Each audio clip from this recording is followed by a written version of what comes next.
नमस्ते, स्वागत है स्टडी लैब्स पे। और ये हमारा दूसरा सेशन है एक्सपेरिमेंटल केमिस्ट्री वर्कशॉप 2020 का।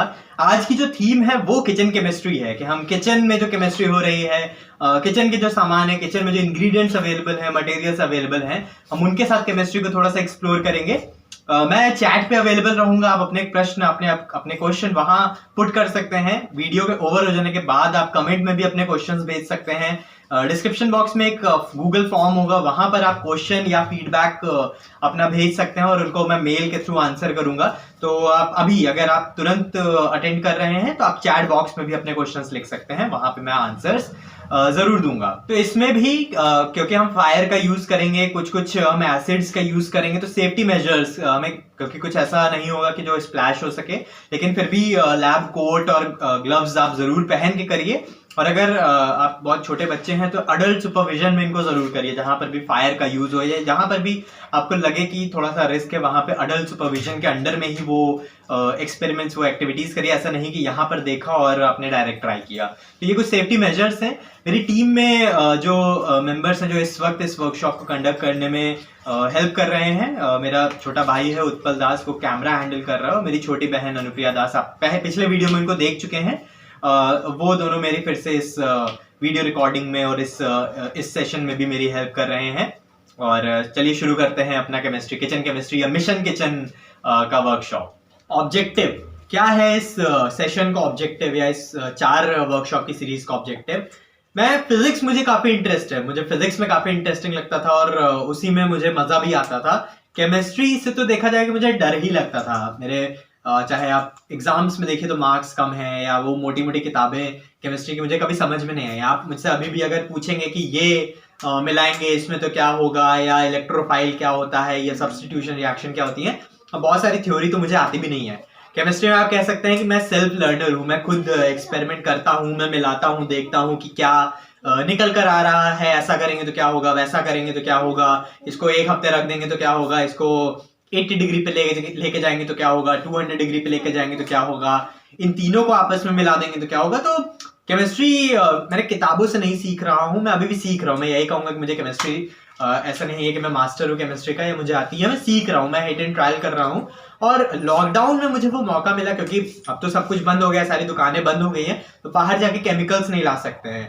तो लॉकडाउन वो एक मौका था कि मुझे किचन में जो केमिस्ट्री हो रही थी उसमें देखने का मौका मिला। इतने सारे खाने की चीजें बनी, इतनी सारी रिएक्शंस हुई कि मुझे देखा कि अच्छा ये मसाला है तो ये कुछ काम कर रहा है, ये डिश बनाने के लिए ये प्रोसेस यूज हो रही है। और वहां से ये किचन केमिस्ट्री का मैंने पूरा डिजाइन किया कि ये कुछ कॉमन होते हैं। आप किचन केमिस्ट्री यूट्यूब या गूगल पे टाइप करेंगे तो कुछ कॉमन निकल के आएगा कि रेड कैबेज के एक्सपेरिमेंट आप कर सकते हैं, या आप CO2 और विनेगर, CO2 बनाने के लिए बेकिंग सोडा विनेगर कर सकते हैं। तो मेरा इंटेंशन ये था, ऑब्जेक्टिव ये था कि मैं उनको ना इंक्लूड करूं जो मैंने खुद से देखे हैं, जो मैंने खुद से सोचे हैं, या जो थोड़े से ऑफ बीट है, जो इजीली अवेलेबल नहीं है, उनको आज के सेशन में इंक्लूड किया जाए। तो पिछले में हमने इसको तैयार किया था, या हम ओपन टू फोर्थ अपने सेशन में करने वाले हैं। लेकिन हम अभी देखते हैं कि इसकी क्या प्रोग्रेस है। ये एप्पल साइडर विनेगर हम बना रहे हैं और उसकी रिएक्शन हम देखेंगे 4th में। लेकिन हम खोल के देखते हैं इसमें हुआ क्या, क्योंकि ये भी कहीं ना कहीं किचन से ही रिलेटेड है, किचन की ही चीजों को हमने इस्तेमाल किया है। अब देख सकते हैं कि यहाँ पर ये पानी में डूबा हुआ है, और मैंने यहाँ जुगाड़ क्या किया था, इसको पानी में डुबो के रखने के लिए मेरे पास कुछ इतना छोटा बाउल या इतनी छोटी कटोरी नहीं थी कि ये उसके वेट के थ्रू डूबा रह सके। तो मैंने एक बॉटल कट किया था और उस बॉटल को मैंने इस तरीके से इसमें सबमर्ज कर दिया था। तो ये पानी में एप्पल डूबे हुए हैं। अब ये तैयार नहीं है, इसको लगभग 3 हफ्ते लगते हैं, अभी 1 ही हफ्ता या 4-5 दिन हुए हैं। तो ये इस कंडीशन में है। हम ओपन करेंगे इसको, हमारा जो सबसे आखिरी होगा 29th को। तो मैं शेड्यूल एक बार आपको फिर से बता देता हूँ जिनको शेड्यूल नहीं मालूम है।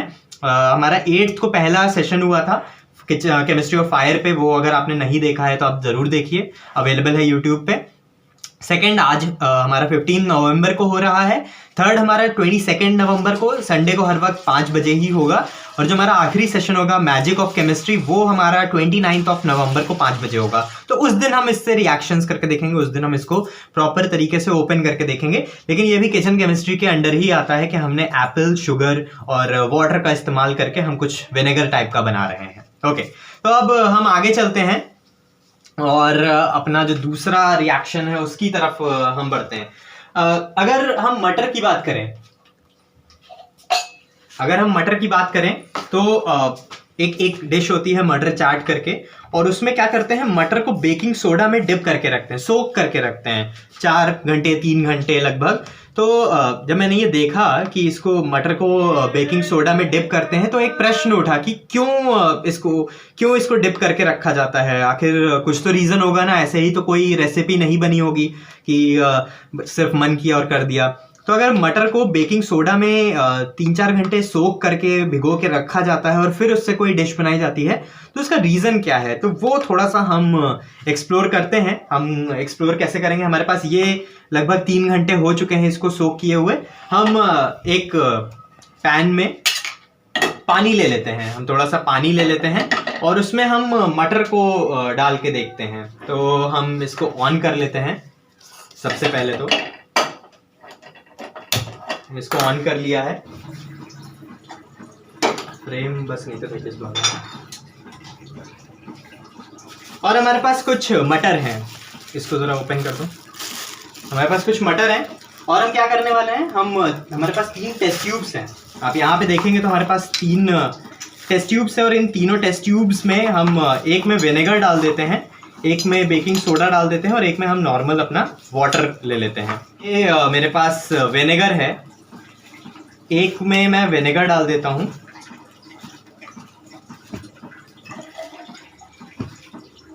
एक में मैंने विनेगर डाल दिया, एक में मैं बेकिंग सोडा डाल देता हूं। इस वाले में मैं बेकिंग सोडा डाल देता हूं। ये विनेगर का हो गया, हमको ध्यान भी रखना पड़ेगा।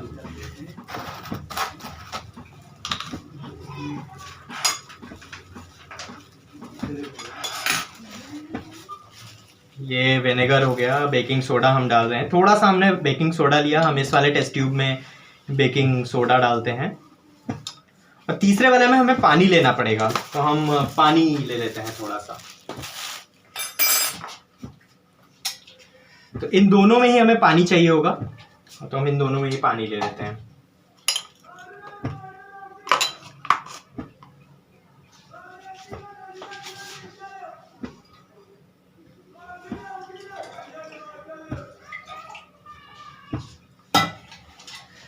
तो आप देखेंगे कि ये हमारा बेकिंग सोडा हो गया, ये हमारा वाटर हो गया और ये हमारा विनेगर हो गया। अब हम क्या करते हैं, इसमें कुछ मटर के दाने डालते हैं। तो हम कुछ मटर के दाने ले लेते हैं और तीन जो दाने हैं वो मैं इस विनेगर वाले में डाल देता हूँ, 3 दाने मैं बेकिंग सोडा वाले में डाल देता हूँ और 3 दाने मैं पानी वाले में डाल देता हूँ। ये हमारा हो गया। और अब ये जो मैंने पानी यहाँ गर्म करने के लिए रखा था, इसमें मैं इनको रखूँगा। तो सबसे पहले पानी वाला मैं इसमें रख देता हूँ, पानी का मैंने इसमें रख दिया। और सिर्फ इसको गर्म करने के लिए, हम ये जो बेकिंग सोडा में सोक करते हैं, क्यों करते हैं उसका इफेक्ट देखने के लिए हम बस टेस्ट कर रहे हैं कि बेकिंग सोडा में रखने से होगा क्या। और क्योंकि ये 4 घंटे है तो हमारे पास सेशन में 4 घंटे नहीं है, तो हम क्या कर रहे हैं, उसको थोड़ा सा गर्म करके प्रोसेस को फास्ट कर रहे हैं। ये हमारा बेकिंग सोडा के साथ हो गया, इसको मैं इस साइड रख देता हूँ। और ये मेरा विनेगर के साथ हो गया, ये हमारा इस साइड आ जाता है। तो इस पे थोड़ा सा क्लोजअप देना कि ये किस तरीके से इसमें रखे हुए हैं। और ये 3 टेस्ट ट्यूब्स मैंने इसके अंदर रखे हैं। ये हमें ध्यान रखना होगा, विनेगर है, उसके बाद हमारा वाटर है और उसके बाद हमारा बेकिंग सोडा है। ये 3 हमारे पास रखे हुए हैं। ओके, तो अभी इसमें 4-5 मिनट लगेंगे और इसको 4-5 मिनट का समय देते हैं। हम तब तक थोड़ा सा पीएच की बात करते हैं कि ये क्या हो रहा है और क्या करने की कोशिश कर रहे हैं। तो चावल से मैं उस पीएच को शो करने की आपको कोशिश करता हूँ। पीएच होता क्या है, मेरे पास यहाँ यूनिवर्सल इंडिकेटर भी है। आप इसको देखेंगे तो आपको यहाँ पे लिखा दिख रहा होगा pH 4, pH 5, pH 5.5, pH 6, pH 6.5 और pH 11।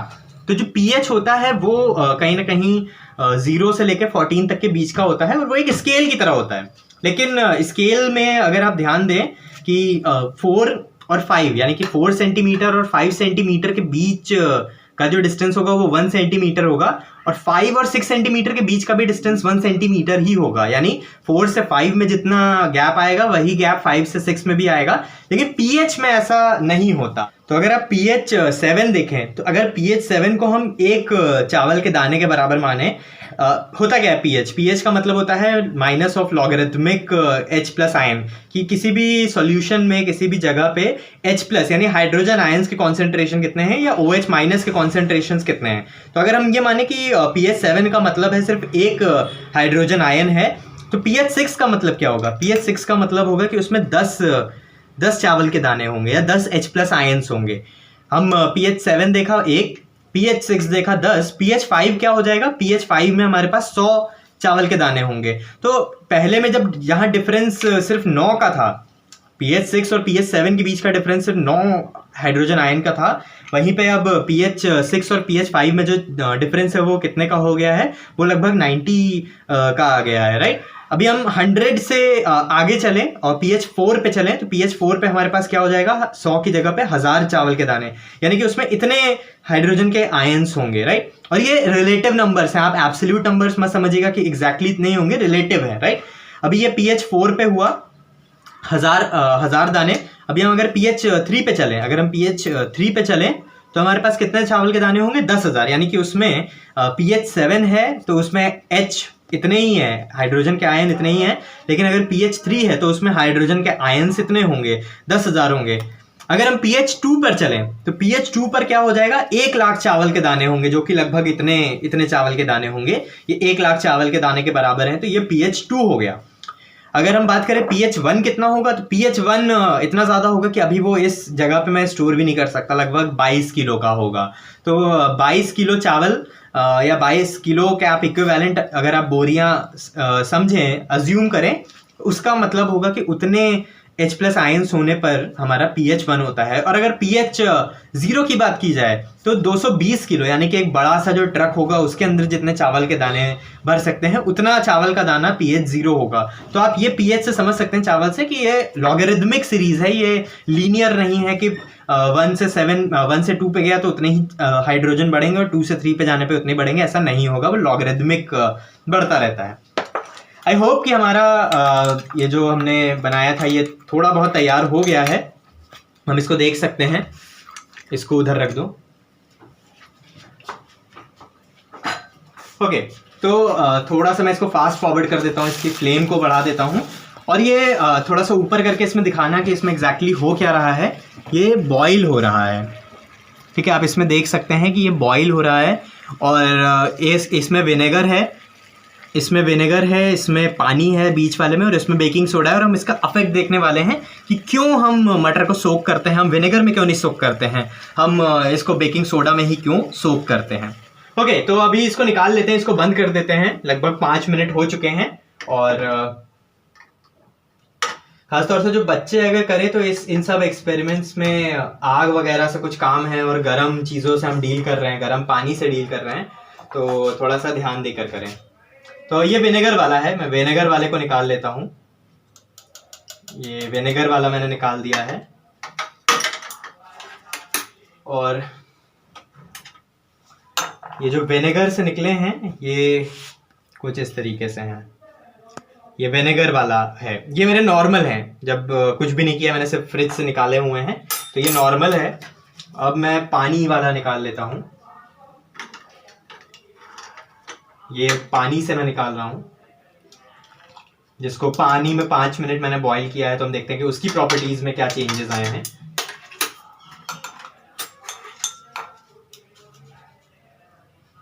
ये आप देख सकते हैं कि पिछला वाला था ये पानी से निकला हुआ है। अब हम देखते हैं बेकिंग सोडा से निकालने पर कैसा होता है। ये हमारा बेकिंग सोडा वाला था और इसको हम देखते हैं। तो विनेगर और बेकिंग सोडा के रिएक्शन आपको दिख रही होगी नीचे होते हुए, कुछ फिजेस निकले, कुछ आवाज निकली, कुछ गैसेस निकले। तो अब थोड़ा सा हम इनको देखेंगे। आप बताइए विनेगर एसिडिक होता है या बेसिक होता है, और बेकिंग सोडा क्या होता है, इन दोनों में से कौन सा एसिडिक है और कौन सा बेसिक है? आप कमेंट, जो चैट बॉक्स ओपन है उसमें आप टाइप करिए कि विनेगर एसिडिक है या विनेगर बेसिक है। लेकिन आप इसमें इनका जो अंतर है वो आप बड़े आराम से देख सकते हैं कि हमारा नॉर्मल था, पानी में जब उसको हमने गर्म किया तो लगभग लगभग बराबर हैं। बेकिंग सोडा में वो थोड़े से ज़्यादा अपने कैरेक्टरिस्टिक को मेंटेन रख पाए हैं, जैसा इनका कैरेक्टरिस्टिक इसमें है वैसा ही इसमें है, वैसा ही इसमें है। तो ये अपने जो इनका जो खूबी थी उसको मेंटेन रख पाए। लेकिन आप विनेगर में देखेंगे तो ये बिल्कुल येलोइश या बिल्कुल ये ब्राउनिश टाइप के हो गए हैं, राइट। तो ये डिफरेंस आया है हमारा बेकिंग सोडा और विनेगर का, ये बेकिंग सोडा और विनेगर का डिफरेंस आया है। तो कुछ ना कुछ प्रॉपर्टीज होती हैं कि ये जो बेकिंग सोडा है ये जो हमारा मटर है उसको एल्कलाइन बनाता है, उसको बेसिक बनाता है, और ये विनेगर उसको एसिडिक बनाता है। और इस वजह से हम उसको क्या करते हैं, उसकी प्रॉपर्टी को रिटेन करने के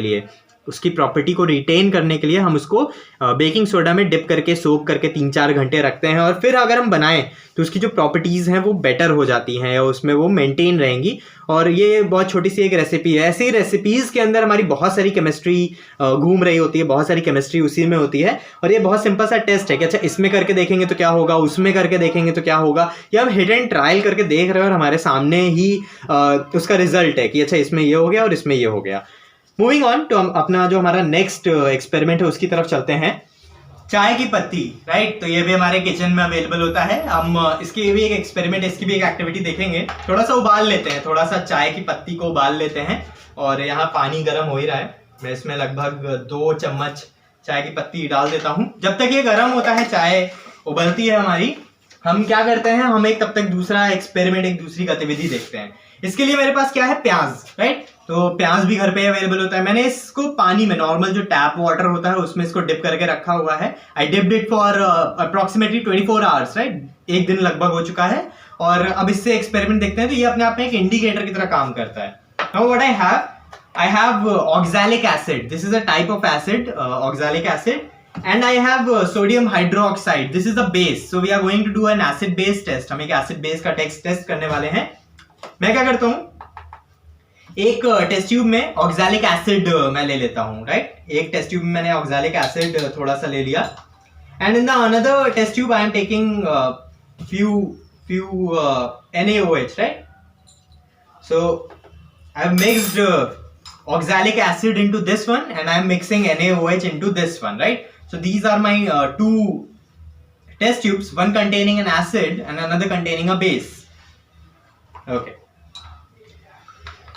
Now, जो हमारा प्याज होता है, onion, right? We can use it as an acid-base indicator. We can check whether a given product contains acidic property or contains a basic property. But let me just discuss why pH level. We have seen pH level by rice. हमने देखा चावल के साथ कि pH level क्या होता है, 3 होता है, 2 होता है, 7 होता है, 14 होता है। लेकिन उसका जरूरत क्यों है? Why we require the pH level? आप इसको ऐसे अज्यूम करें कि you are in a swimming pool, right? आपके पास एक स्विमिंग पूल है और उसमें अगर थोड़ा सा pH लेवल एसिडिक हो जाएगा तो आपके शरीर पर रैशेस पड़ने लगेंगे, आपके आंखों में जलन होने लगेगी। वेदर इफ यू आर थोड़ा सा बेसिक चले जाए, एसिडिक की जगह बेसिक हो जाए, तो जो पानी होगा उसमें फंगस, मॉस, ये सब पैदा हो सकते हैं और वो पानी भी आपका नुकसान करेगा। तो एक बहुत पर्टिकुलर लेवल पे पीएच को मेंटेन रखना होता है। हमारे जो पिकल्स होते हैं, अचार, they have an acidic flavour, they have an acidic pH. और इसी तरीके से बहुत सारे प्रोडक्ट्स में बेसिक पीएच होता है, शैम्पू हो, सोप हो। तो ये पीएच को जानना और पीएच को मेजर करना और एक्यूरेटली मेजर करना काफी इंपॉर्टेंट होता है। सो ऐसे तो केमिकल्स होते हैं, like I have shown you this universal indicator, इसमें काफी सारी रेंज है। बट हमारे घर पे, हमारे किचन में भी बहुत सारे इंडिकेटर्स होते हैं। एंड अनियन, प्याज उसमें से एक है। हम टेस्ट करके देखते हैं। So this one is oxalic acid, this is an acid, right. हम एसिड में पोर करते हैं और आप इसका कलर देख सकते हैं कि कैसा है, बहुत ही थोड़ा सा क्लाउडी सा है, राइट। और इसका थोड़ा सा ट्रांसपेरेंट है।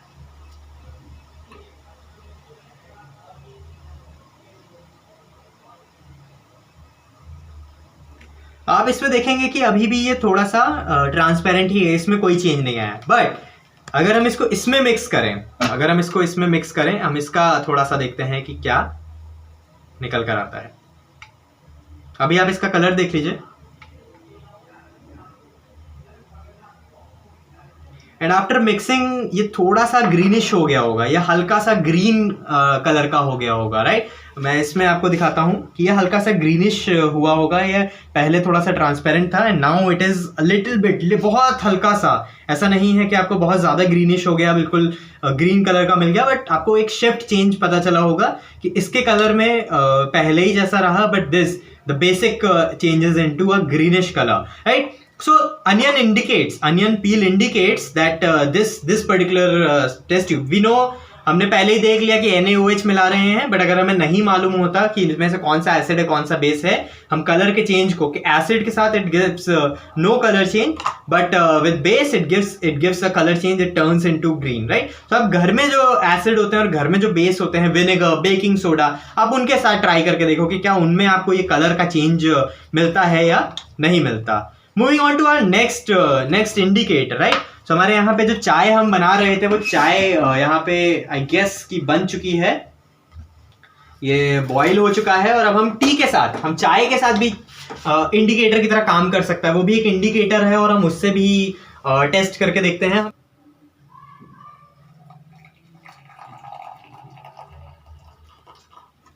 राइट,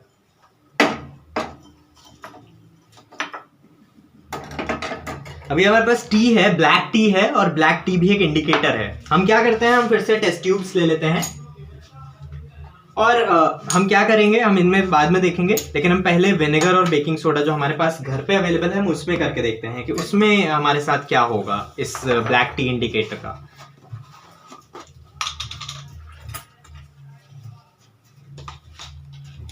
तो थोड़ा सा हम बेकिंग सोडा एक में पोर कर देते हैं, और हम इसको इस कप में स्टैंड कर देते हैं।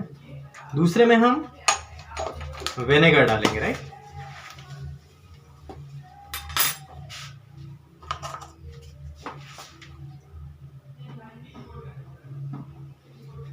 तो ये मैंने पानी मिला दिया है अपने बेकिंग सोडा के साथ, इसको थोड़ा सा मैं चला देता हूं। तो हमारे किचन में देखिए कितनी सारी केमिस्ट्री हो सकती है। हम विनेगर के साथ देख सकते हैं, हम बेकिंग सोडा के साथ देख सकते हैं, हम प्याज के साथ देख सकते हैं, हम जो चाय की पत्ती है, टी है, we can see chemistry by tea, by onion, by matar, by vinegar, by baking soda, right. तो let me pour some vinegar, right. So now I have baking soda here and vinegar into this, right. और अब हम देखते हैं कि जब हम इसको पोर करेंगे इस बेस में, right, baking soda is a base, right, and vinegar is an acid. आप बताइए कि विनेगर में कौन सा केमिकल होता है, उसका केमिकल नेम क्या है। विनेगर तो मार्केट में मिलता है, but do you know what acid contains in this bottle of vinegar, कौन सा एसिड है इसमें, वो आप कमेंट में बताइए। और हम देखते हैं कि this is our baking soda, क्या होता है इसमें। आप कलर को ऑब्जर्व करिएगा,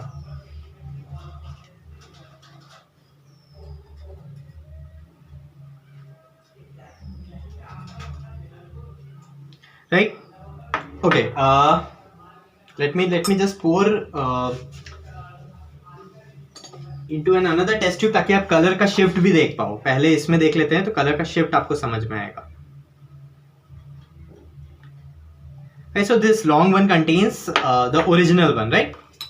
और इस वाले में हमें बेकिंग सोडा के साथ था। Now let's see with vinegar कि विनेगर के साथ हमें क्या शिफ्ट मिलता है इसके।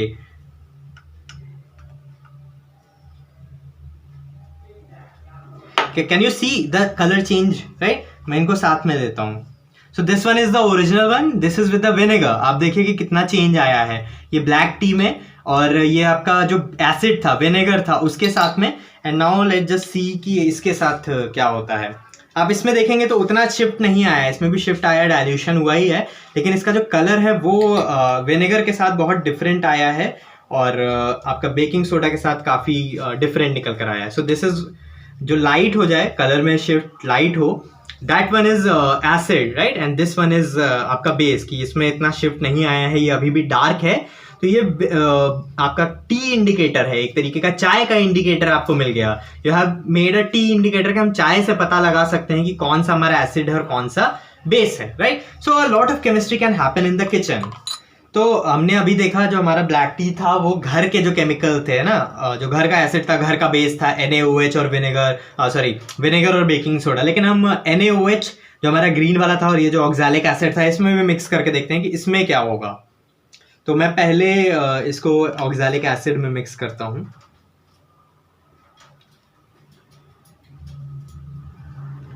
राइट, तो ये हमारा ऑक्सैलिक एसिड के साथ है और फिर इसको मैं NaOH के साथ मिक्स करता हूँ। और आप ये ध्यान रखिएगा कि इसमें जो ओनियन वाला इंडिकेटर था वो ऑलरेडी मिक्स्ड है। राइट, तो आप देख सकते हैं कि इन दोनों में जो हमें कलर मिले हैं वो बहुत डिफरेंट मिले हैं। एसिड में हमें अलग प्रकार का इसमें कलर मिला है और बेस में हमें अलग प्रकार का कलर मिला है। तो इससे हमें दिख रहा है कि जो हमारा चाय है, जो हमारा टी है, उससे भी हम पता कर सकते हैं कि जो हमारा कौन सा एसिड है, कौन सा बेस है। और घर में बहुत सारी चीज़ें होती हैं, दूध का पाउडर होता है, दूध होता है अपने आप में, नींबू का रस होता है, टमाटर का रस होता है, चाय की पत्ती है, बहुत सारे आपके शैम्पू हैं, सोप सोल्यूशन है। तो आप उनको पता करिए कि वो एसिडिक हैं या बेसिक है। आप चाय के साथ, आप प्याज के साथ इन सबको पता करिए कि उनमें से कौन सा एसिडिक है और कौन सा बेसिक है। आप कई बार होटल में गए होंगे तो वहाँ पर अगर आपने खाना ऑर्डर किया होगा उसके साथ आपको एक बाउल में प्याज देते हैं और वो विनेगर या सिरके में डूबा हुआ प्याज होता है। उसका टेस्ट थोड़ा सा इंक्रीज हो जाता है, बेटर हो जाता है और स्मेल उसकी चली जाती है। तो क्या करते हैं ये, वो क्यों उसमें विनेगर में प्याज को, अभी हमने देखा कि मटर को बेकिंग सोडा में डिप कर रहे थे, होटल में प्याज को वो पिंक कलर का जो सोल्यूशन होता है वो विनेगर में, सिरके में उसको डिप करके रखते हैं। इसकी क्या केमिस्ट्री है, हम इसको थोड़ा सा समझते हैं खीरे के साथ। खीरा के अलावा मैं प्याज ले सकता था, मैं आलू ले सकता था, मैं कुछ भी ले सकता था। मैं खीरा इसलिए ले रहा हूँ क्योंकि अगर आप खीरे को देखेंगे तो ये थोड़ा सा आपको एक थोड़ा सा ट्रांसपेरेंसी देता है, इसके आप थोड़ा सा आर पार आप देख सकते हैं। राइट, इस वजह से मैं खीरा दे रहा हूँ ताकि आप इसके अंदर क्या हो रहा है उसको आप देख पाओ, उसको आप समझ पाओ। अभी मैंने क्या किया है, यहाँ पे मैंने चीनी और पानी का एक घोल, एक सोल्यूशन तैयार किया है। एंड मैं क्या करूँगा, मैं सिरिंज एक ले रहा हूँ और सिरिंज में इस खीरे को डाल देता हूँ। ये मैं खीरे के कुछ जो टुकड़े हैं उनको मैं इसके अंदर डाल देता हूं। और अब मैं क्या करूंगा, अब मैं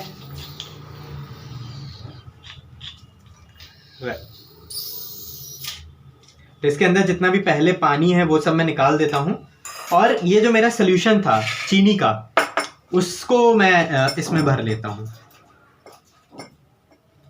राइट, तो ये मैंने भर लिया इसमें। अब मैं क्या करूंगा, हम सबको मालूम है कि अगर हमारे पास एक सिरिंज है, राइट, मैं उसको भी कॉन्सेप्ट भी दिखा देता हूं कि अगर मैं इसको ऐसे ही खींचता हूं तो ये जहां पर भी मैं खींचूंगा अपनी जगह पे ये रुका रहेगा। राइट, बट अगर मैं ऊपर उंगली बंद कर देता हूं और फिर इसको खींचता हूं तब आप देखिएगा कि ये ऊपर की तरफ भाग जाता है। देखा आपने कितनी स्पीड में भागा।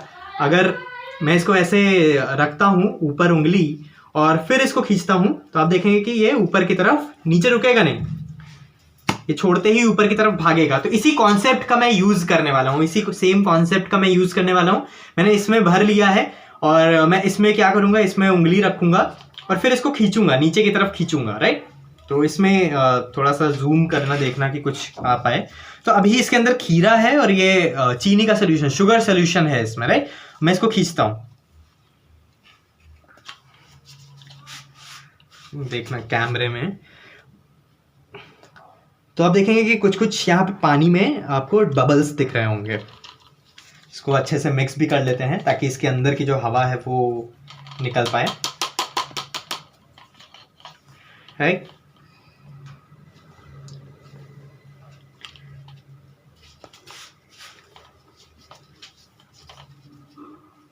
ठीक है, इसमें फोकस करना। अब इसमें आप देखिएगा कि इस पानी में क्या हो रहा है इस खीरे के साथ। आप इस पानी को देखेंगे तो इसमें कुछ बबल्स निकल रहे हैं, कुछ ड्रॉप्स आ गई हैं। आप बहुत पास में से अगर देखेंगे तो इसमें कुछ आपको बबल्स दिख रहे हैं। और ये एयर है, ये जो खीरे के अंदर की हवा है, ये जैसे ही हम इसके अंदर वैक्यूम क्रिएट करते हैं सिरिंज के अंदर, वो हवा बाहर निकल जाती है। वो खीरे के अंदर से हवा बाहर निकल जाती है। तो हम 3-4 बार इसको ऐसे खींचेंगे तो जो खीरे के अंदर हवा होगी डिजॉल्व, रुकी हुई, वो बाहर निकल आएगी। ये देखिए, इस बार ज्यादा हवा निकली। कितनी हवा इसके अंदर पहले से ही ट्रैप्ड है, हम उसको बार बार निकालते रहेंगे थोड़ा थोड़ा करके इसकी बार इस हाथ से खींचते हैं। आप इस पे फोकस करिएगा कि देखिएगा कि कितनी हवा इसके अंदर डिजॉल्व है इस खीरे के अंदर। आपको दिख रहा होगा कि कितनी सारी इसमें से गैस की बबल्स निकल रही हैं, राइट। इसको बार बार हमें 3-4 बार ऐसे ऐसे कर करके हवा हम इसके अंदर की निकाल देते हैं। तो हम इसके अंदर जो हवा थी वो निकाल रहे हैं, राइट। यहां देखेंगे लो प्रेशर की वजह से इसके अंदर की सारी हवा बबल्स फॉर्म में बाहर आ गई। अब दूसरा स्टेप क्या है, थोड़ा सा पीछे जाना होगा। अब दूसरे स्टेप में हम क्या करेंगे, इसको ऐसे पकड़ेंगे, वापस नीचे लेकर जाएंगे और थोड़ा सा छोड़ देंगे, जल्दी छोड़ देंगे, राइट। तो हम इसको करते हैं, छोड़ देते हैं।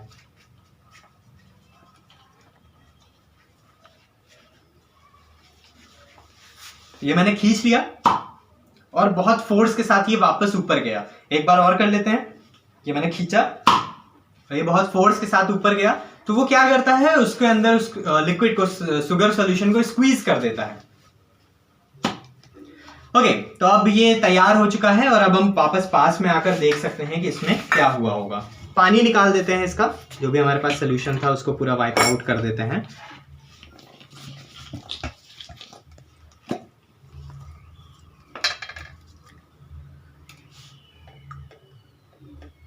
तो हमने शुगर सोल्यूशन जो था वो हमने अपना निकाल दिया।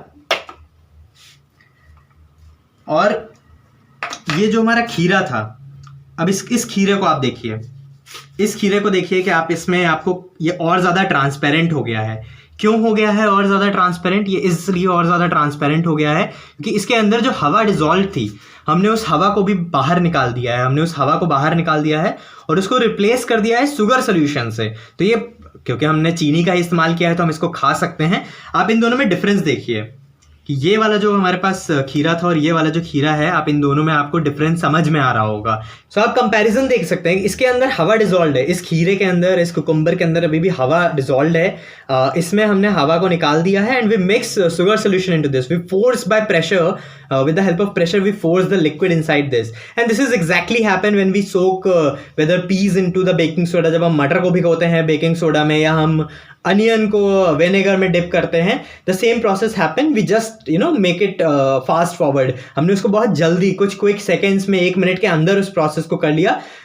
डिप करते हैं तो इसी प्रोसेस को होने में थोड़ा सा समय लगता है। तो मैंने खीरे के साथ इस एक्सपेरिमेंट को इसलिए किया क्योंकि खीरा थोड़ा सा ट्रांसपेरेंट होता है, हमें उसका इफेक्ट विजिबल हो सकता है और ये खाने में भी काफी अच्छा लगता है कि आप शुगर थोड़ा सा मीठा मीठा हो जाता है। अगर आपको नमकीन चाहिए तो आप नमक के पानी में इसको डिप करके यही प्रोसेस करिए। आप बेकिंग सोडा में उसको डिप करके देख सकते हैं कि क्या फर्क आ रहा है। आप विनेगर को डिप करके देख सकते हैं खीरे को। आप अलग सब्जियां ले सकते हैं, आप कैरेट ले सकते हैं, गाजर ले सकते हैं, मूली ले सकते हैं, आलू ले सकते हैं, प्याज ले सकते हैं और उनको different sugar solution, salt solution के साथ डिफरेंट कॉम्बिनेशंस ट्राई कर सकते हैं और ये तो खाने में काफी अच्छा लगता ही है। तो moving on to our next experiment, हम वो तो करेंगे ही, लेकिन आप इन कॉम्बिनेशंस को ट्राई जरूर करिएगा क्योंकि ये आपको केमिस्ट्री थोड़ी सी मजेदार लगती है।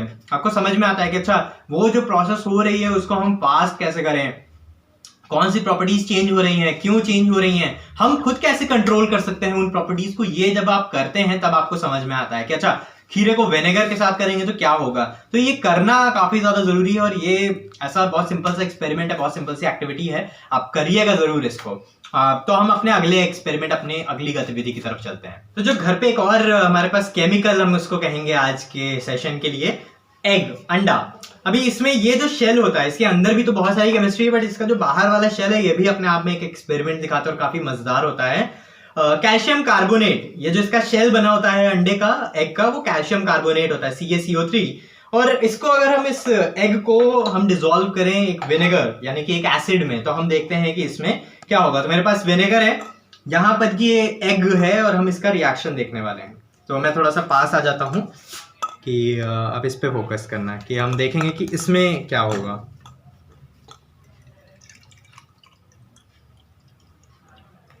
तो ये एग अगर हम इसके अंदर डिसॉल्व करते हैं तो अभी आप देखेंगे कि इसमें कुछ कुछ बबल्स फॉर्म होने स्टार्ट हो गए हैं।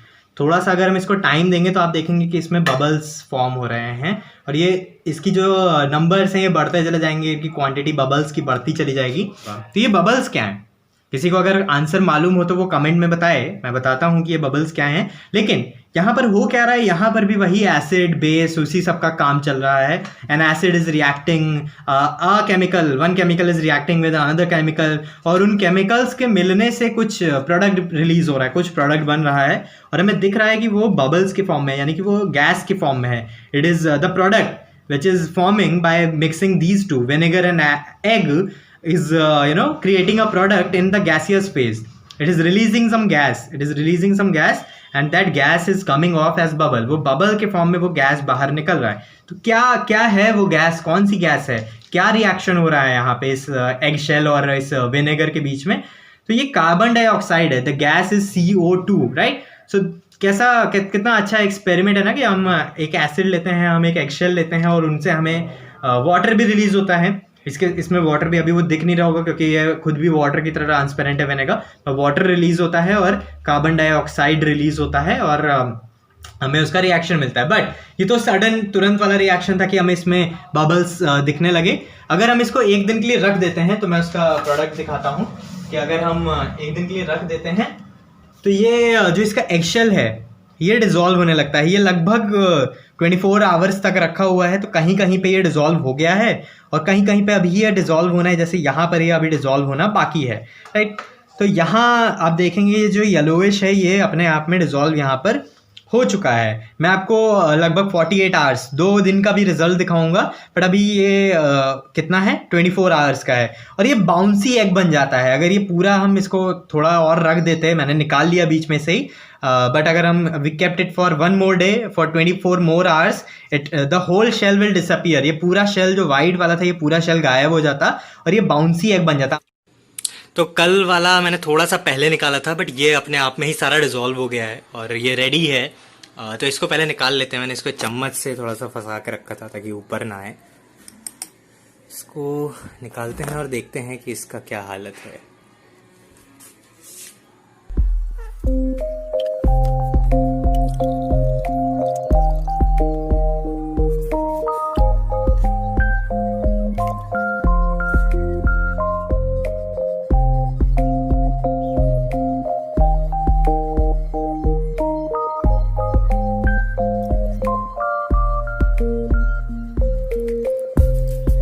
इस बाउंसिंग एग की अगर केमिस्ट्री समझनी हो तो आप ऐसे समझिए कि जो अंडे का शेल है वो एक बेस है, कैल्शियम कार्बोनेट CaCO3, और वो एसिड के साथ विनेगर के साथ रिएक्ट करके धीमे धीमे 1-2 दिन के अंदर कार्बन डाइऑक्साइड बन के उड़ जाता है और हमें अंदर की लेयर बची रह जाती है जो थोड़ा सा हार्ड हो जाता है विनेगर के अंदर रखने से, और इसीलिए एग उछलता है, बाउंस करता है।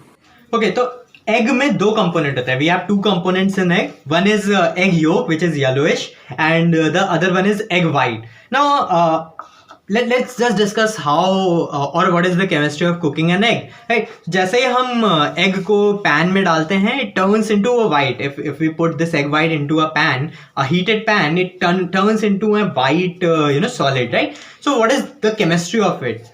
Now to understand, this is protein. This is pure protein, right? इसमें सिर्फ प्रोटीन है, और जो प्रोटीन के मॉलिक्यूल्स होते हैं वो इस तरीके से कुछ उलझे हुए होते हैं। वो आपस में कैसे होते हैं, वो आपस में कुछ उलझे हुए होते हैं। और ये अगर आप इस जो बीच बीच में इनके ईयरबड्स हैं उसको अगर हम वाटर के मॉलिक्यूल समझें, तो ये प्रोटीन के मॉलिक्यूल्स क्योंकि आपस में बंधे हुए होते हैं, तो पानी के जो मॉलिक्यूल्स होते हैं इनके बीच में फंसे हुए होते हैं, राइट? उसके बीच में फंसे होते हैं। अभी जैसे ही ये पानी के मॉलिक्यूल्स इनको थोड़ा सा लिक्विड टेक्सचर मेंटेन करते हैं। इसके अंदर ये लिक्विड क्यों है? क्योंकि इसमें पानी है, राइट? पानी के मॉलिक्यूल्स हैं वो इस तरीके से हैं कि प्रोटीन्स पूरा आपस में इंटैंगल्ड है, अपने आपस में बंधे हुए हैं, और उसके बीच बीच में पानी के मॉलिक्यूल्स हैं। अभी अगर हम इस पानी के मॉलिक्यूल को निकालें तो ये प्रोटीन क्या हो जाता है, सॉलिडिफाई होने लगते हैं, सूखने लगते हैं, सॉलिड फॉर्म में आ जाते हैं, ठोस बन जाते हैं।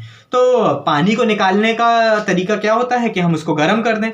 हम जब पैन में डालते हैं अंडे को तो वो गर्म होता है और उससे पानी के जो मॉलिक्यूल्स होते हैं वो इवेपोरेट होकर बाहर निकल जाते हैं और प्रोटीन बच जाता है जो कि सॉलिड वाइट फॉर्म में हमें ऑमलेट की तरह मिलता है। या जब हम बॉईल करते हैं तो एग योक अपना रह जाता है और उसमें भी वो एग योक में उसका पानी जाता है और वो हमें वाइट फॉर्म में मिलता है। तो प्रोटीन में से अगर हम पानी अलग करें तो हमें वाइट जो हमारा टेक्सचर होता है वो मिलेगा। एक तरीका हमको पता ही है जो हम ऑमलेट बनाते ही हैं कि हम गरम कर दें इस एग वाइट को, तो ये जो पानी के मॉलिक्यूल्स हैं ये इवेपोरेट हो जाएंगे और हमें अपना वाइट टेक्सचर मिल जाएगा, राइट? दूसरा तरीका, हम केमिकल को समझते हैं कि हम केमिकली इसको कैसे कर सकते हैं। तो मेरे पास अल्कोहल है, ठीक है, अल्कोहल है, एथेनॉल है, और एथेनॉल भी क्या करता है, एथेनॉल भी पानी को सोखता है। एथेनॉल एक ऐसा केमिकल है जो पानी को सोखेगा, right, it will suck out the water. ये क्या कर देगा, पानी को अपने अंदर खींचेगा और फिर उसको एवोपरेट करने की कोशिश करेगा। तो ये हमारे पास एग वाइट है। हम देखते हैं कि अगर हम अल्कोहल इसमें डालते हैं और अगर हमारी जो थ्योरी है कि प्रोटीन्स इंटैंगल है और पानी को निकाल दें किसी भी तरीके से, तो वो सूख के ऑमलेट की तरह आने लगेंगे या भुर्जी की तरह आने लगेंगे। तो हम अल्कोहल इसमें मिलाते हैं और देखते हैं कि क्या होता है। तो हमने इसमें थोड़ा सा अल्कोहल मिक्स किया और आपने तुरंत देखा कि तुरंत कुछ कुछ वाइटिश ये फॉर्म होने लगा, कि जितने में भी ये मिक्स हुआ होगा उतने में से इसने वाटर को क्या किया, उसने उतने में से इस अल्कोहल ने वाटर को रिमूव किया और उतना प्रोटीन हमारा क्या हो गया, सॉलिडिफाई हो गया। अब आप देखेंगे कि ये कुछ कुछ हमारा इस तरीके से आ रहा है। अच्छा, इसको कंज्यूम मत करिएगा कि ये ऑमलेट बन गया, मैं सिर्फ आपको थ्योरी समझाने के लिए इस केमिकल का इस्तेमाल कर रहा हूँ, लेकिन आप इसको खा नहीं सकते हैं। You can't consume this one, right. I just mixed this to demonstrate what is exactly happening with egg white, right? So when we mix alcohol in egg white, what happens? This alcohol removes water from the protein molecule. In this entangled protein molecule, alcohol removes this water molecule, and hence it becomes solidified. You can see that this is now a lot more solid, and it looks like an omelette but without heat, right? If the same texture is achieved in omelette. तो हम alcohol इसमें mix करते चले जाएंगे और हम water को इसमें से रिमूव करते चले जा रहे हैं। जितना हम वाटर इसमें से रिमूव करते चले जाएंगे, ये प्रोटीन उतना ही सॉलिडिफाई होता चला जाएगा। तो ये भी एक घर पे करने वाला एक्सपेरिमेंट है कि आप थ्योरी समझने के लिए देख सकते हैं कि कैसे हम एग के प्रोटीन मॉलिक्यूल से वाटर को हटा दें तो क्या हो जाएगा कि वो सॉलिडिफाई हो जाता है। और यही काम हम गर्म करके उसको करते हैं, हीट देकर करते हैं, तो भी वो उसमें से वाटर एवोपरेट हो जाता है और हमें अपना ऑमलेट मिल जाता है, राइट। जो सेकेंड पार्ट है हमारा, वो हमारा होता है एग योक का, जो हमारा येलोइश पोर्शन होता है। और क्योंकि एक्सपेरिमेंट करने का मुझे शौक है, मुझे चीजें मिला के देखने का शौक है कि क्या होगा अगर ऐसा करेंगे, क्या होगा वैसा करेंगे। तो ये एग योक को मैंने विनेगर में लगभग 4 दिन पहले मिक्स करके रखा हुआ है। ये इसमें विनेगर मिला हुआ है और इस एग योक को मैंने 4 दिन पहले विनेगर में डिप करके रखा हुआ है। तो सबसे पहले तो मैं इसकी कंसिस्टेंसी आपको दिखा देता हूँ, इस वाले की, और फिर इसकी कंसिस्टेंसी देखेंगे। तो ये अभी तुरंत मैंने निकाला है सुबह रिकॉर्डिंग से 1 घंटा पहले, और इस एग योग में मैंने कुछ भी नहीं मिलाया है, ये नॉर्मल है। और इसकी आप कंसिस्टेंसी देखेंगे तो ये क्या होता है कि काफ़ी आपका लिक्विडी आपका निकल कर आएगा। ये काफ़ी आप देखेंगे कि ये काफ़ी आपका लिक्विड सा निकल कर आ रहा है। ये काफ़ी लिक्विड फॉर्म में आपका ये एग योग नॉर्मल होता है। अब हम इस विनेगर में, जो अभी 3 दिन 3.5 दिन लगभग, 4 तो नहीं लेकिन 3-3.5 दिन ये विनेगर में डिप रहा, अब हम इसकी कंसिस्टेंसी थोड़ी सी चेक करके देखेंगे कि क्या फर्क आया होगा। तो इसकी अगर आप कंसिस्टेंसी देखिए तो इसकी कंसिस्टेंसी काफ़ी चेंज है इसके कंपैरिजन में मैं इसको भी साइड में रख देता हूँ, और इसकी आप कंसिस्टेंसी देखिए कि कितनी चेंज हो चुकी है इसके कंपैरिजन में। ये आपका जो नॉर्मल वाला था वो है, और ये आपका थोड़ा सा ज़्यादा लाइट हो चुका है, लेकिन इसका एक जो लेयर है वो काफ़ी हार्ड हो चुका है। नीचे वाला लेयर काफ़ी हार्ड है और ऊपर वाला लेयर काफ़ी आपका सॉफ्ट हो चुका है। तो ये जो कंसिस्टेंसी इसमें से निकल कर आ रही है, सिर्फ एक एक्सपेरिमेंट है। इसका यूज़ आप करना चाहें तो आप बिल्कुल करिए कि विनेगर में 3 दिन डिप किया हुआ जो एग योक है वो कैसा आपको टेस्ट लग रहा है, या उसका कुछ खाने लायक भी है कि नहीं है, या बेकिंग सोडा में डिप कर रहे हैं, या नमक के सोल्यूशन में हम एग योक को डिप करके रख रहे हैं, तो अगर हम उसको बनाएंगे तो कैसा टेस्ट आएगा। वो सब अपने टेस्ट के ऊपर है, अपने एक्सपेरिमेंटेशन के ऊपर है।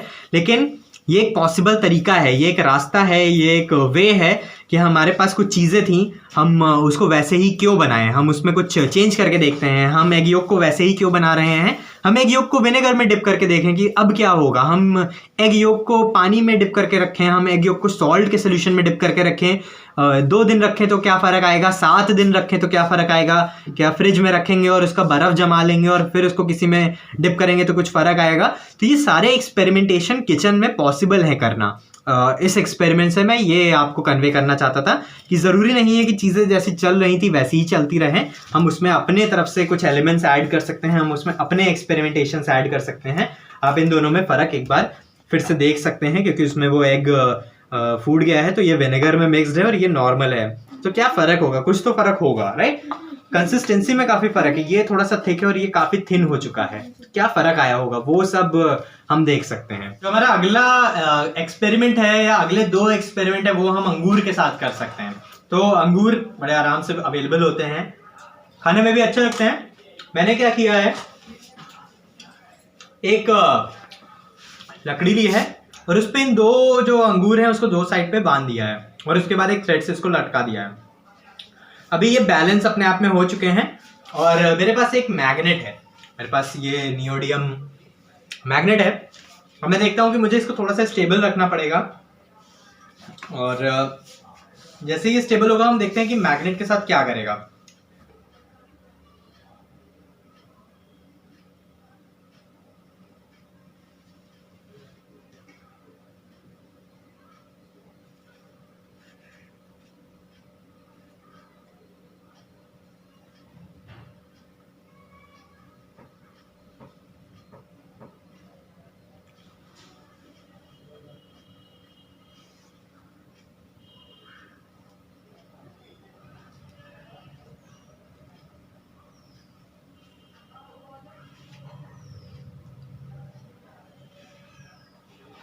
तो हमने देखा कि ये थोड़ा सा मैग्नेट क्या कर रहा है, अंगूर को रिपेल कर रहा है। हम इसको एक स्टेबल जगह पे बांध के भी करेंगे। अभी मेरे हाथ में भी काफी वाइब्रेशंस होंगी जिसकी वजह से ये चल रहा होगा, तो हम इसको थोड़ा सा बांध के भी करेंगे एक जगह पे।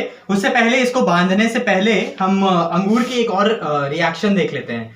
तो ये मेरे पास एक पेपर है, ये 2 पेपर है और अभी इसमें कुछ भी दिख नहीं रहा है, लेकिन मैंने क्या किया हुआ है, मैंने यहाँ पर अंगूर यही अंगूर का एक जो जूस है वो निकाल कर रखा हुआ है और मेरे पास एक ब्रश है और मैं इससे ब्रश को इस पे चलाने की कोशिश करता हूँ। इसमें मैंने डिप कर लिया।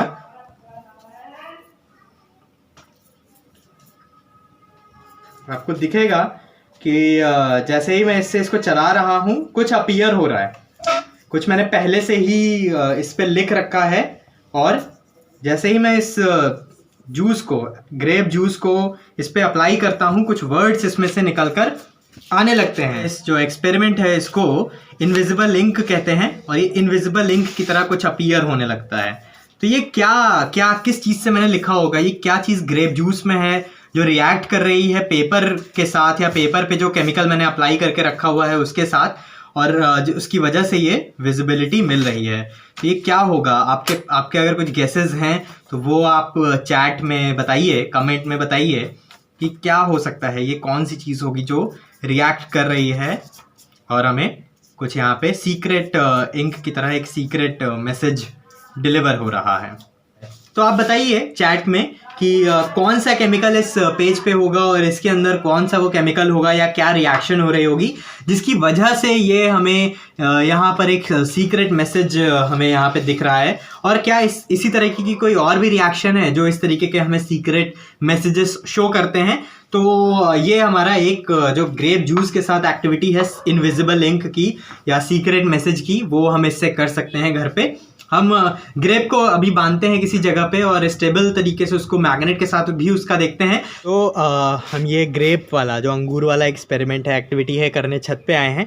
लेकिन मैं आपको कुछ और भी दिखाता हूँ जब छत पे आ ही गए हैं ओपन स्पेस में, कि यहाँ पर भी कुछ एक्सपेरिमेंटेशन चल रहा है। तो वैसे तो पालक, भिंडी, बहुत सारी चीज़ें हम वैसे भी हिडन ट्रायल कर रहे हैं उगाने का, लेकिन एक पानी में उसको कैसे उगा सकते हैं सब्जियों को, या पानी के साथ कैसे उनको जड़ों को हम देख सकते हैं। अब देखेंगे कि ये भी एक एक्सपेरिमेंट चल रहा है।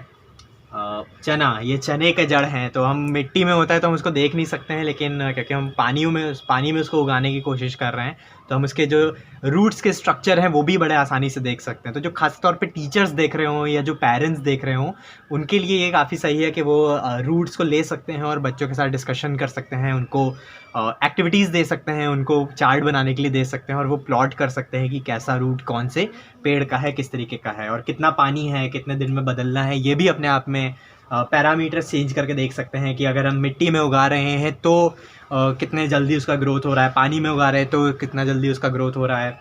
तो ये सारी चीज़ें भी आप हिट एंड ट्रायल कर सकते हैं अपने घर पे ही, अपने किचन में ही, गार्डन में ही। हम ग्रेप का आप करते हैं, अंगूर का हम मैग्नेटिक प्रॉपर्टी देखते हैं।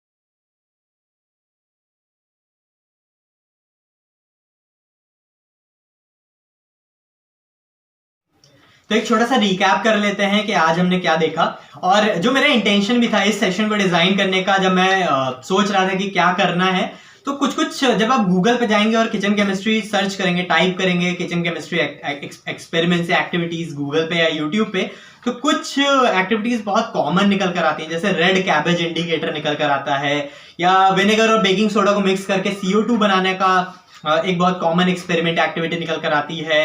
दूध मिल्क में हम फूड कलर मिक्स करते हैं और सोप डालते हैं तो वो स्प्रेड हो जाता है, ये एक बहुत कॉमन होता है। टर्मरिक के साथ या जो लेमन के साथ होता है, ये सब बहुत कॉमन है। तो मैंने एक इंटेंशन था कि जो नहीं कॉमन है, जो जल्दी नहीं होते हैं, या जो मैंने खुद से एक्सपेरिमेंट्स कर करके खुद से हिट एंड ट्रायल कर करके डेवलप किए हैं, मैं उन्हीं को इंक्लूड करूं। जरूरत पड़ेगी तो उनको भी करेंगे, लेकिन जरूरत पड़ी नहीं उन सारे को इंक्लूड करने की। तो सबसे पहले हमने क्या देखा, सबसे पहले तो हमने एप्पल साइडर विनेगर देखा। हम उसको देखने, उसके एक्सपेरिमेंट को हम देखेंगे, जो हमारा चौथा सेशन होगा 29 नवंबर को, संडे को 5 बजे हम उसमें ओपन करेंगे, उसमें रिएक्शन देखेंगे। बट हमने चेक किया कि उसकी कंडीशन क्या है। हमने उसके बाद मटर को बॉयल किया विनेगर, बेकिंग सोडा और पानी में, और हमने उसकी प्रॉपर्टीज को देखा।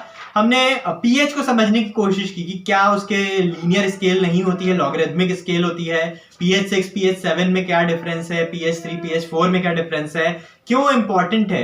स्विमिंग पूल वाले एक्सपेरिमेंट हमने सोचा कि pH के मेजरमेंट और उसकी वैल्यूज हमारे लिए क्यों महत्वपूर्ण है, क्यों इंपॉर्टेंस रखती हैं। हमने उसके बाद इंडिकेटर की हम बात कर रहे थे, तो हमने प्याज, ऑनियन पील के साथ हमने देखा कि वो भी एसिड बेस का टेस्ट दे सकता है, इंडिकेट कर सकता है कि कौन सा एसिड है कौन सा बेस है। हमने टी के साथ, चाय के साथ ब्लैक टी इंडिकेटर बना के देखा कि वो भी एसिड और बेस का इंडिकेशन हमें दे सकता है। हमने कुकुम्बर, खीरे के साथ देखा कि कैसे हम उसकी प्रॉपर्टीज को चेंज करते हैं। केमिस्ट्री का मतलब ही क्या है कि प्रॉपर्टीज को चेंज करना। तो हमने शुगर सोल्यूशन के साथ किया। हमारे पास टास्क है कि हम बेकिंग सोडा में करके देखें, हम सॉल्ट सोल्यूशन में करके देखें, हम विनेगर के साथ करके देखें, और हम दूसरी चीजें भी करके देखें, आलू के साथ करके देखें तो उसकी क्या प्रॉपर्टीज चेंज हो रही हैं। हम बहुत सारे एक्सपेरिमेंट्स उसमें अभी हम कर सकते हैं। हमने बाउंसी एग देखा, एग इन विनेगर, कि हम अंडे को अगर हम विनेगर में डालते हैं तो वो CO2 प्रोड्यूस करता है, रिएक्शंस होती हैं। अगर हम 2 दिन के लिए भी डाल के देखें तो उसमें बाउंसी एग हो जाएगा, वो पूरा पूरा शेल ही CO2 बन के उड़ जाएगा। तो हम वो रिएक्शन हमने देखी। हमने कुकिंग देखा कि क्या, कैसे वो अंडा पकता है, क्या उसकी मैकेनिज्म है, कैसे वो प्रोटीन में से वाटर मॉलिक्यूल अलग करते हैं और तब वो हमें ऑमलेट या वो जो हमें एग वाइट बॉइल्ड में भी मिलता है वो हमें कैसे मिल पाता है। हमने एग योक को विनेगर में डिप करके रखा था 4 दिन, और हमने उसकी कंसिस्टेंसी को चेक किया कि उसकी कंसिस्टेंसी में क्या फर्क आया है। हमारे पास ऑप्शन है कि हम दूसरे लिक्विड्स में भी उसको डिप करके रखें और फिर देखें कि उसके क्या फर्क आ रहा है। हमने मैग्नेटिक ग्रेप्स देखे कि ग्रेप्स के अंदर कुछ मैग्नेटिक प्रॉपर्टीज होती हैं, उसके जो केमिकल्स हैं उसके अंदर जो भी प्रेजेंट है वो कुछ ना कुछ मैग्नेटिक प्रॉपर्टीज रखते हैं। और फिर हमने इनविजिबल इंक का भी जो एक्सपेरिमेंट था वो हमने ग्रेप के साथ, हमने अंगूर के रस के साथ करके देखा कि हम अगर कुछ सीक्रेट मैसेज एक पेज पे लिख दे तो हम अंगूर के रस में कुछ केमिकल्स है जो रिएक्ट करते हैं और हमें एक विजिबल मैसेज उसमें अपीयर हो जाता है।